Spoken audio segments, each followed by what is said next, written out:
السلام علیکم ورحمۃ اللہ وبرکاتہ۔ الحمد للہ رب العالمین، والصلاة والسلام علی اشرف الانبیاء والمرسلین، اشہد ان لا الہ الا اللہ وحدہ لا شریک لہ، واشہد ان محمدا عبدہ ورسولہ صلی اللہ علیہ وعلی آلہ وصحبہ وسلم، اما بعد فاعوذ باللہ السمیع العلیم من الشیطان الرجیم، من ہمزہ ونفخہ ونفثہ، بسم اللہ الرحمن الرحیم، فوربک لنسألنہم اجمعین۔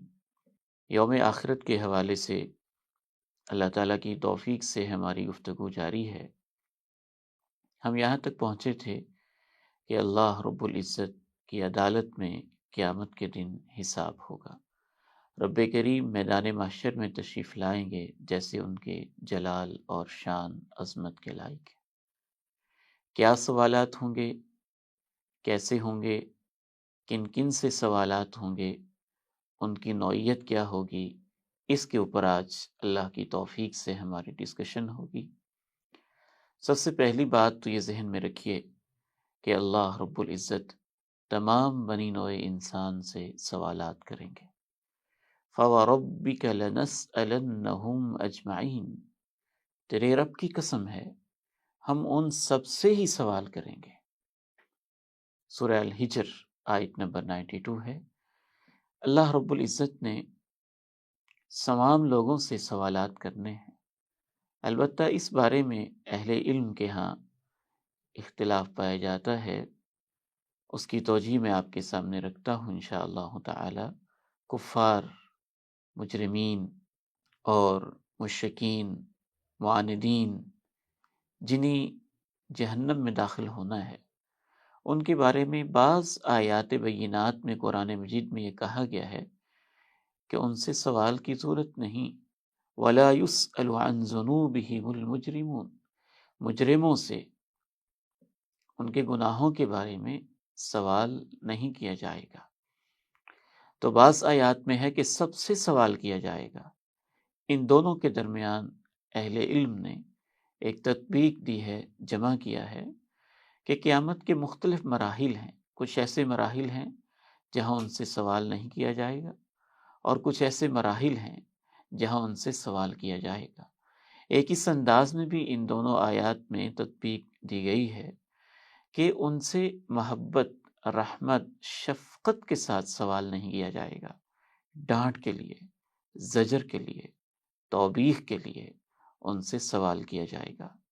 ایک یہ بھی ان دونوں آیات میں جمع کرنے کی صورت ہے کہ اللہ رب العالمین استفہامی سوال نہیں کریں گے کہ تم نے یہ کیا تھا یا نہیں کیا تھا، بلکہ وہ سوال ان کے صرف اور صرف تشفی کے لیے ہوگا اور اتمام حجت کے لیے ہوگا۔ بہرحال قرآن مجید کی آیت مبارکہ فَوَرَبِّكَ لَنَسْأَلَنَّهُمْ أَجْمَعِينَ اس بات کو واضح کرتی ہے کہ تمام کے تمام انسانوں سے سوالات کیے جائیں گے اور ان سے اللہ کی عدالت میں پوچھا جائے گا۔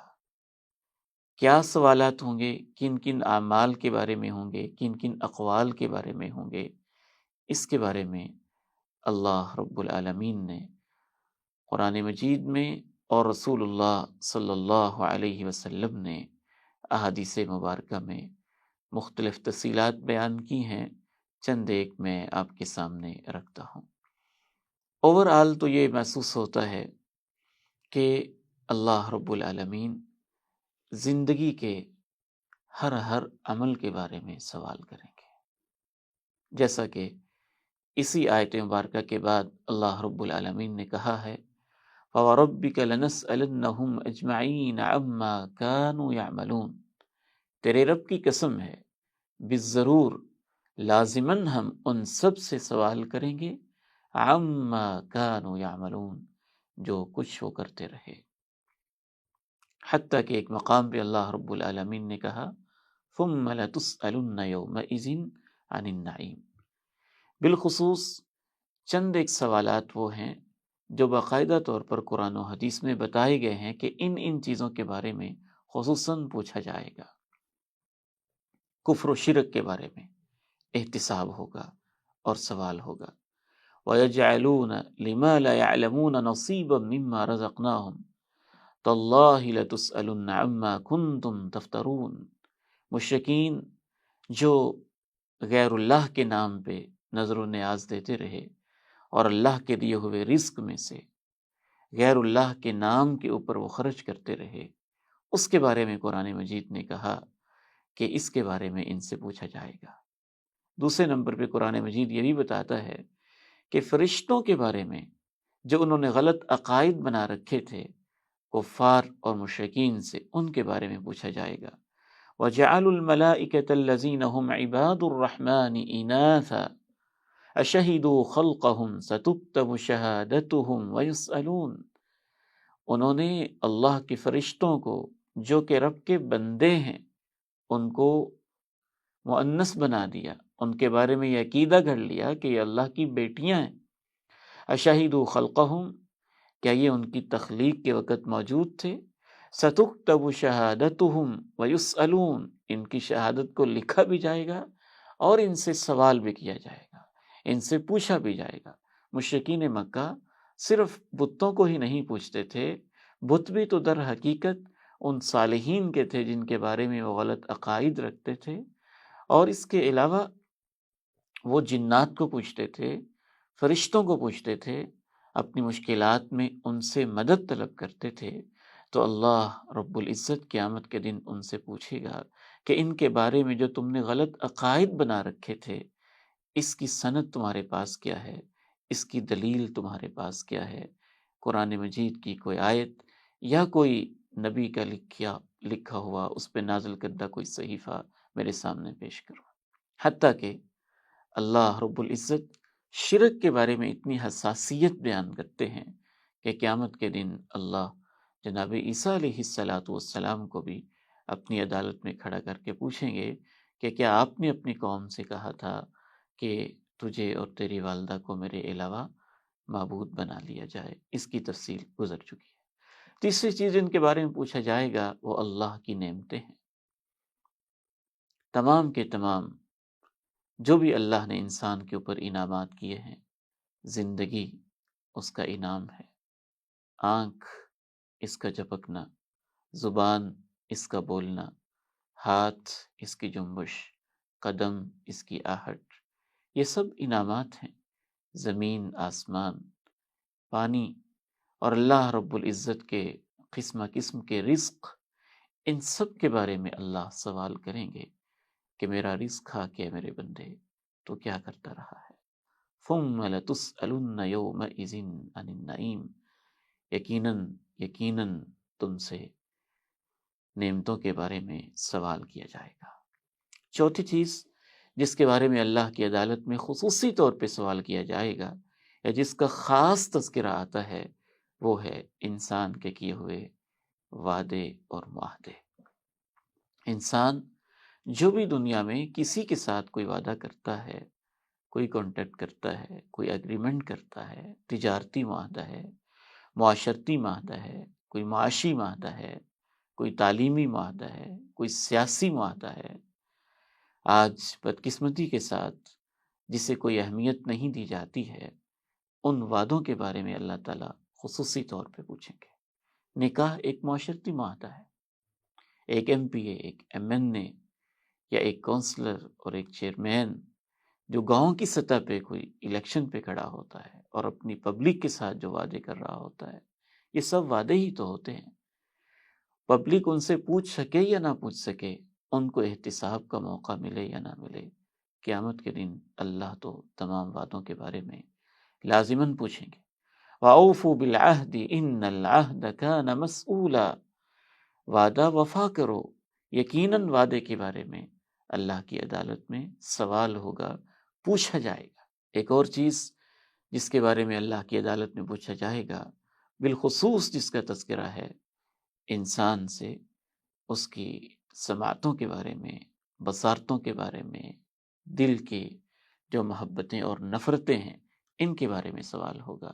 قرآن مجید میں اللہ تعالیٰ ارشاد فرماتے ہیں وَلَا تَقْفُ مَا لَيْسَ لَكَ بِهِ عِلْمٌ إِنَّ السَّمْعَ وَالْبَصَرَ وَالْفُؤَادَ كُلُّ أُولَئِكَ كَانَ عَنْهُ مَسْئُولًا، یقیناً سماعتیں، بصارتیں، دل کی دھڑکنیں، ان سب کے بارے میں سوال کیا جائے گا۔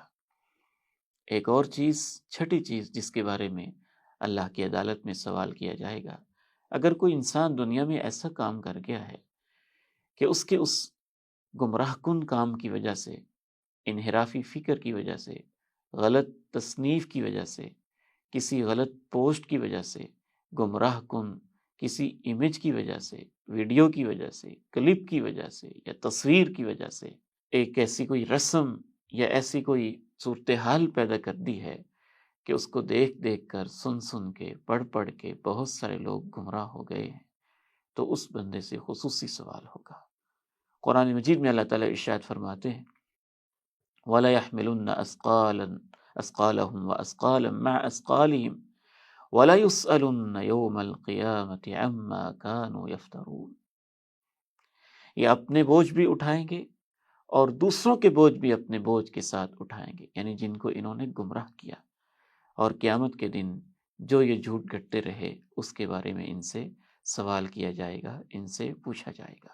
دیکھیے، آج جس عہد کے اندر ہم زندگی گزار رہے ہیں، بعض دفعہ انسان کا ایک نظریہ، انسان کی کہی ہوئی ایک بات، انسان کی لکھی ہوئی ایک سطر اور ایک لفظ، ایک سینٹنس ایک بڑی دنیا کو متاثر کر جاتا ہے۔ تو ہم نے ایک ذمہ دارانہ زندگی گزارنی ہے کہ ہم ہر عمل کے بارے میں اللہ کے ہاں جواب دہ ہیں۔ ایک ساتویں چیز جس کے بارے میں اللہ کی عدالت میں سوال کیا جائے گا وہ یہ دین ہے، یہ قرآن ہے جو ہمارے پاس امانت ہے۔ اس دین کے ساتھ انسانوں نے کیا سلوک کیا، قرآن مجید کے ساتھ انسانوں کا کیا رویہ رہا، اس کے بارے میں اللہ کی عدالت میں پوچھا جائے گا۔ فَاسْتَمْسِكْ بِالَّذِي أُوحِيَ إِلَيْكَ إِنَّكَ عَلَىٰ صِرَاطٍ مُّسْتَقِيمٍ وَإِنَّهُ لَذِكْرٌ لَكَ وَلِقَوْمِكَ وَسَوْفَ تُسْأَلُونَ۔ یہ پیغام نصیحت ہے آپ کے لیے بھی، آپ کی قوم کے لیے بھی، اور آپ سے، تم سب لوگوں سے سوال کیا جائے گا، احتساب کیا جائے گا۔ آٹھویں چیز جس کے بارے میں انسان سے خصوصی سوال کیا جائے گا اور جس کا بالخصوص تذکرہ ہے وہ نماز ہے۔ حقوق اللہ میں تو سب سے پہلے اسی کے بارے میں سوالات کا آغاز ہوگا۔ رسول اللہ صلی اللہ علیہ وسلم ارشاد فرماتے ہیں ان اول ما يسأل عنه العبد يوم القيامة او يحاسب به العبد يوم القيامة من عمله الصلاة، سب سے پہلے انسان کے اعمال میں نماز کے بارے میں سوال ہوگا۔ ایک اور حدیث میں رسول اللہ صلی اللہ علیہ وسلم نے 4 چیزیں بالخصوص گنوائیں کہ ان کے بارے میں سوال ہوگا۔ لا تزول قدم ابن آدم يوم القيامة من عند ربه حتى يسأل عن 4، عن عمره فيما أفنى، وعن شبابه فيما أبلى، وعن ماله من أين اكتسبه وفيما أنفقه، وماذا عمل فيما علم۔ آپ ارشاد فرماتے ہیں کہ آدم کے بیٹے کے پاؤں رب تعالیٰ کے سامنے سے حرکت نہیں کر پائیں گے جب تک کہ 4 چیزوں کے بارے میں سوال نہیں ہوگا۔ پہلا سوال عمر کے بارے میں، کہاں گزاری؟ دوسرا سوال جوانی کے بارے میں، کہاں اس کو کھپایا؟ تیسرا سوال مال کہاں سے کمایا اور کہاں لگایا؟ اور چوتھا سوال کہ اپنے علم پر کس حد تک عمل انسان کرتا رہا ہے۔ ایک 10ویں چیز جس کے بارے میں سوال ہوگا وہ انتہائی اہم ہے اور ان سب چیزوں سے بڑھ کر ہے کہ انسان سے ظاہری سوالات تو ہوئے ہی، رب العالمین اس کی نیت کے بارے میں بھی سوال کریں گے۔ جو اعمال کے محرکات ہیں، جو فیکٹرز اور اسباب و علل ہیں، بظاہر جو کچھ بھی نظر آتا رہا لیکن اس کے پیچھے نیات اور مقاصد کیا تھے، اللہ تعالیٰ قیامت کے دن اس کو آشکارا کر دیں گے۔ اس کے بارے میں بالخصوص قرآن مجید کہتا ہے افلا يعلم اذا بعثر ما في القبور وحصل ما في الصدور ان ربهم بهم يومئذ لخبیر۔ بھلا انسان یہ جانتا نہیں ہے کہ جو کچھ قبروں میں ہے اس کو بکھیرا جائے گا اور جو کچھ سینوں میں ہے اسے خوب حاصل کیا جائے گا۔ ایک ایک نیت، ایک ایک مقصد جو انسان نے اپنے دل میں پالا ہوا تھا اس کو آشکارا کر دیا جائے گا۔ ان ربہم بہم یومئذ لخبیر۔ اور رسول اللہ صلی اللہ علیہ وسلم نے ایک حدیث میں تو یہاں تک واضح کیا ہے کہ سب سے پہلے جن لوگوں کے ساتھ جہنم کا افتتاح کیا جائے گا ان 3 لوگوں کی ناکامی کی وجہ نیت کے اندر ناکامی ہوگی، عالم، سخی اور مجاہد، جیسا کہ تفصیلی حدیث آپ لوگوں نے بہت دفعہ سن رکھی ہوگی۔ یہاں صرف محل شاہد میں پیش کرنا چاہتا ہوں کہ نیتوں کے بارے میں اللہ کی عدالت میں خصوصی ان کا احتساب اور ان کا سوال ہوگا۔ اس حساب و کتاب کے چند قاعدے اور ضابطے بھی ہیں جو اللہ اور اللہ کے رسول نے قرآن و حدیث میں واضح کیے ہیں۔ ان میں سے چند ایک بنیادی ضابطے اور قاعدے بھی میں آپ کے سامنے پیش کیے دیتا ہوں۔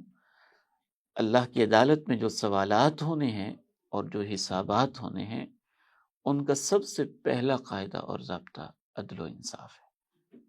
وَنَزَعُ الْمَوَازِينَ الْقِسْطَ لِيَوْمِ الْقِيَامَةِ۔ اللہ رب العزت نے جو کچھ بھی کرنا ہے عدل، میرٹ، انصاف کے مطابق کرنا ہے۔ دوسرا ضابطہ اللہ کی عدالت میں یہ ہوگا کہ اللہ رب العالمین کسی کا گناہ کسی کے اوپر نہیں ڈالیں گے۔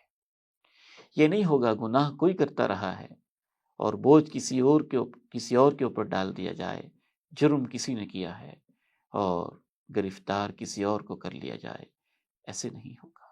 یہ عدل ہے نا، عدل ہی کی ایک تشریح ہے۔ اللہ تعالیٰ نے اس طرح سے عدل کو قرآن مجید میں بیان کیا اور وہ لفظ استعمال کیے ہیں کہ انسان حیران و ششدر رہ جاتا ہے۔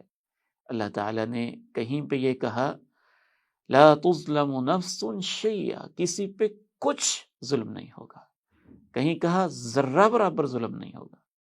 کہیں پہ اللہ رب العالمین نے کہا کہ رائی کے دانے کے برابر ظلم نہیں ہوگا۔ کہیں پہ اللہ رب العالمین نے عرب کلچر میں تو چونکہ کھجور کا بہت زیادہ استعمال ہوتا تھا تو کھجور کا جو باریک ترین اس کی جھلی ہوتی ہے وہ کہا کہ اس کے برابر بھی ظلم نہیں ہوگا۔ کہیں کھجور کی گٹھلی کے اندر جو ایک باریک سا پردہ ہوتا ہے اور بالکل ویٹ لیس ہوتا ہے، کہا اس کے برابر بھی ظلم نہیں ہوگا۔ کہیں اللہ رب العالمین نے مختلف الفاظ استعمال کیے، اسی کا ایک حصہ یہ ہے کسی کا بوجھ کسی کے اوپر نہیں ڈالا جائے گا۔ وَلَا تَكْسِبُ كُلُّ نَفْسٍ إِلَّا عَلَيْهَا وَلَا تَزِرُ وَازِرَةٌ وِزْرَ أُخْرَى، کوئی کسی کا بوجھ نہیں اٹھائے گا۔ أَمْ لَمْ يُنَبَّأْ بِمَا فِي صُحُفِ مُوسَى وَإِبْرَاهِيمَ الَّذِي وَفَّى أَلَّا تَزِرُ وَازِرَةٌ وِزْرَ أُخْرَى، کیا انہی خبر نہیں جو موسیٰ کے صحائف میں اور وفادار ابراہیم کے صحف میں لکھا ہے کہ کوئی کسی کا بوجھ نہیں اٹھائے گا۔ تیسرا اصول اور ضابطہ یہ ہوگا کہ اللہ رب العالمین جو کچھ انسان کرتا رہا ہے اس سے اس کو آگاہ کریں گے۔ وہ ریٹن فارم میں باقاعدہ اس کے سامنے موجود ہوگا، اس کو دکھایا بھی جائے گا کہ یہ تو ایسے کرتا رہا ہے۔ یوم تجد کل نفس ما عملت من خیر محضرا، ہر متنفس، ہر ذی روح جو بھی اس نے خیر کا کوئی عمل کیا ہوگا اپنے سامنے اسے موجود پائے گا۔ وما عملت من سوء، اور جو اس نے برائیاں کی ہوں گی وہ بھی انسان اپنے سامنے ان کو موجود پائے گا۔ یہ اللہ رب العزت کی طرف سے ایک اتمام حجت ہوگا۔ اس کی بھی کافی ساری تفصیل ہم پہلے بیان کر چکے ہیں۔ چوتھا اصول اور ضابطہ حساب کا یہ ہوگا کہ اللہ رب العالمین نیکیوں کو اپنے فضل، اپنی رحمت سے بڑھا دیں گے، برائیوں کو اللہ رب العالمین نہیں بڑھائیں گے۔ یہ اس کا کیسا عدل ہے، بلکہ کیسا فضل ہے، کیسی مہربانی ہے، کیسا کرم ہے۔ اور کہیں کہیں تو اللہ نیکیوں کو اتنا بڑھا دیں گے، 10 گنا، 100 گنا 500 گنا، 700 گنا، اور بلا حد و حساب، اس حد تک بڑھا دیں گے کہ انسان کے پاس کوئی ایسا اصول نہیں ہے، کوئی ایسا میزان نہیں ہے کہ تول سکے کہ کتنا بڑھا دیں گے۔ جیسے جیسے کسی کا خلوص ہوگا، جیسے جیسے اس کی اللہ کے ہاں قبولیت ہوگی، اس کی نیکی کو ویسے ویسے اللہ تعالیٰ بڑھاتے جائیں گے۔ کم از کم 10 گنا، اور 10 گنا سے آگے 500 700 گنا، اور پھر انما یوفی الصابرون اجرہم بغیر حساب۔ کچھ نیکیاں ایسی ہوں گی اور کچھ لوگ ایسے ہوں گے جن کو اللہ رب العالمین نے بلا حساب ہی ان کے ثواب کو بڑھا دینا ہے اپنے فضل کے مطابق۔ اللہ رب العالمین نے اس بارے میں متعدد مقامات پہ وضاحت کی۔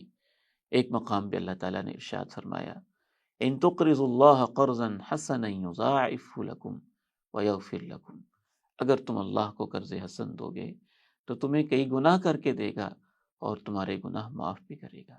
سورہ انعام 160 آیہ مبارکہ میں اللہ تعالیٰ نے فرمایا، من جاء بالحسنہ فلہ عشر امثالہا، جو نیکی لے کے آئے گا تو اس کو اس کے 10 گنا اجر دیا جائے گا، ومن جاء بالسیئہ فلا یجزى الا مثلہا وہم لا یظلمون۔ ایک مقام پہ اللہ تعالیٰ نے مثال کے ذریعے وضاحت کی کہ نیکیوں کی، بالخصوص اللہ کی راہ میں جو انسان نے صدقات کیے ہیں، ڈونیشنز دی ہیں، خرچ کیا، اس کی مثال کیسے ہے؟ مثل الذین ينفقون اموالهم فی سبیل اللہ کمثل حبۃ انبتت 7 سنابل فی کل سنبلۃ 100 حبہ واللہ یضاعف لمن یشاء واللہ واسع علیم۔ البقرہ ہے۔ ان لوگوں کی مثال جو اپنے اموال اللہ کی راہ میں خرچ کرتے ہیں، ایک ایسے بیج کی طرح ہے، دانے کی طرح ہے، جو 7 بالیاں جس سے اگیں، ہر بالی کے اندر 100 دانے ہوں۔ تو جیسے ایک بیج بویا جاتا ہے اور اس سے فصل کی ہریالی انسان دیکھتا ہے، بالیاں بنتی ہیں، دانے بنتے ہیں، جیسے ایک بیج سے ایک پورا درخت بنتا ہے اور ایک بیج سے فصل بنتی ہے اور اس کے اوپر بہت کچھ لگا ہوا ہوتا ہے، اللہ تعالیٰ بعض انسانوں کی نیکیوں کو اس طرح سے اپنے ہاں بڑھا دیں گے۔ ایک اور اصول اللہ رب العالمین نے یہ رکھا ہوا ہے کہ اللہ رب العالمین بعض دفعہ ایسے بھی انسان کو اجر دیں گے۔ چوتھا ایک ضابطہ یہ ہوگا کہ جو انسان نیکیوں کے ارادے کر چکا ہوگا، عزائم باندھ چکا ہوگا، منصوبے بنا چکا ہوگا، اللہ رب العالمین ان منصوبوں کا بھی انسان کو اجر دے دیں گے، نیتوں کا بھی اجر دے دیں گے۔ لیکن جو برائی کی نیتیں یا ارادے ہوں گے ان پہ اللہ تعالیٰ گناہ نہیں دیں گے، وبال نہیں ڈالیں گے۔ رسول اللہ صلی اللہ علیہ وسلم ارشاد فرماتے ہیں، ان اللہ کتب الحسنات والسیئات، اللہ نے نیکیوں اور برائیوں کے فیصلے کر دیے ہوئے ہیں۔ فمن ہم بحسنہ فلم یعملها کتبہ اللہ عندہ حسنۃ کاملہ، جو نیکی کا ارادہ کر لے لیکن نہ کر سکے، اللہ اسے کامل نیکی لکھ دیتے۔ فإن هو ہم بها فعملها کتبہ اللہ لہ 10 حسنات، اگر ارادہ کر کے کر گزرے تو 10 نیکیاں اور 700 گنا تک، الی اضعاف کثیرہ، اور کئی زیادہ گنا تک اللہ تعالیٰ اس کو اجر دے دیتے ہیں۔ ومن ہم بسیئہ فلم یعملها کتبہ اللہ لہ عندہ حسنۃ کاملہ، اور جو برائی کا ارادہ کرے پھر اس ارادے کو ترک کر دے، اللہ اسے بھی ایک کامل نیکی لکھ دیتے ہیں۔ فإن ہوا ہم بها فعملها، اگر اس برائی کو کر گزرے، کتبہ اللہ لہ سیئۃ واحدہ، تو اللہ اسے ایک ہی گناہ لکھتے ہیں۔ چھٹا اصول اور ضابطہ اللہ کے ہاں حساب کا یہ ہے کہ اللہ تعالیٰ کچھ برائیوں کو نیکیوں میں تبدیل فرما دیتے ہیں۔ وہ لوگ جو توبہ کر لیں اور نیک اعمال پہ گامزن ہو جائیں اور اپنی زندگی کو چینج کر لیں، الا من تاب وآمن وعمل عملا صالحا فاولئک یبدل اللہ سیئاتہم حسنات، جو توبہ کر لیں، ایمان لے آئیں، عمل صالح کرنے لگ جائیں، یہی وہ لوگ ہیں جن کی برائیوں کو اللہ تعالیٰ نیکیوں میں تبدیل کر دیتا ہے۔ وَكَانَ اس لیے کان اللہ غفور الرحیم کہ اللہ تعالیٰ بہت بخشنے والا اور بہت ہی رحم کرنے والا ہے۔ ایک چھٹا اصول اور ضابطہ یہ ہے کہ اللہ تعالیٰ حساب کے اوپر گواہ بھی قائم کریں گے۔ اس کی تفصیلات مفصل ہم سابقہ لیکچرز کے اندر سن چکے ہیں۔ اس حوالے سے آخری بات میں آپ کے سامنے یہ عرض کرنا چاہوں گا کہ اللہ رب العالمین کے ہاں جو حساب کا معاملہ ہے، انسان اگر اس پہ یہ سوچ لے تو کوئی شخص کسی کے اوپر ظلم نہ کرے۔ اس لیے اللہ کے ہاں حساب میں ایک چیز یہ بھی رکھی گئی ہے، بالخصوص جو حقوق العباد کے معاملات ہیں، اس میں اللہ تعالیٰ انسانوں کو ایک دوسرے سے پورا بدلہ لینے کا موقع دیں گے۔ حساب کا ایک مرحلہ قصاص کا مرحلہ ہوگا، اور قصاص کے مرحلے میں اللہ رب العالمین نے خصوصی طور پہ ظلم کرنے والوں کے بارے میں، چاہے وہ شرک کے انداز میں ہو یا حقوق العباد میں ظلم ہو، کہا وَعَنَتِ الْوُجُوهُ لِلْحَيِّ الْقَيُّومِ وَقَدْ خَابَ مَنْ حَمَلَ ظُلْمًا۔ سب چہرے زندہ و جاوید ہستی اور پوری کائنات کے انتظام کرنے والے رب کے سامنے جھکے پڑے ہیں، وہ خائب و خاسر ہوا جس نے ظلم کا بوجھ اٹھایا۔ اس لیے رسول اللہ صلی اللہ علیہ وسلم نے ارشاد فرمایا من كانت له مظلمة لأخيه من عرضه أو شيء، جس نے اپنے بھائی کے کسی ناموس پہ یا کسی چیز پہ ظلم کر رکھا ہو، وہ آج ہی اس سے معاف کروا لے، اپنا معاملہ صاف کر لے۔ اس دن کے آنے سے پہلے جب درہم و دینار نہیں ہوگا، اگر اس کے پاس نیک اعمال ہوں گے تو ظلم کے برابر وہ نیک اعمال اس سے لے لیے جائیں گے، یعنی اس مظلوم کو دے دیے جائیں گے، اور جب اس کی نیکیاں باقی نہیں بچیں گی، اخذ من سیئات صاحبہ، تو مظلوم کی برائیاں لی جائیں گی، فحمل علیہ، اس ظالم کے اوپر ڈال دی جائیں گی۔ اس بارے میں معروف حدیث آپ نے بہت دفعہ سن رکھی ہوگی، اس کو بھی ذرا ذہن کے اندر تازہ کیجئے کہ آپ نے صحابہ سے پوچھا تم جانتے ہو مفلس کون ہے؟ صحابہ نے کہا وہ ہے جس کے پاس درہم نہ ہو، زندگی کا ساز و سامان نہ ہو۔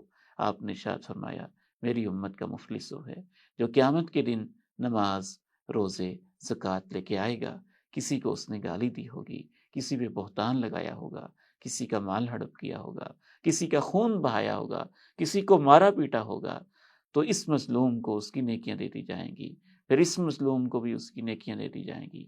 اگر اس کی نیکیاں ختم ہو جائیں گی حساب پورا ہونے سے پہلے، تو ان کے گناہوں کو پکڑا جائے گا، اس کے اوپر پھینکا جائے گا، پھر اسے جہنم میں پھینک دیا جائے گا۔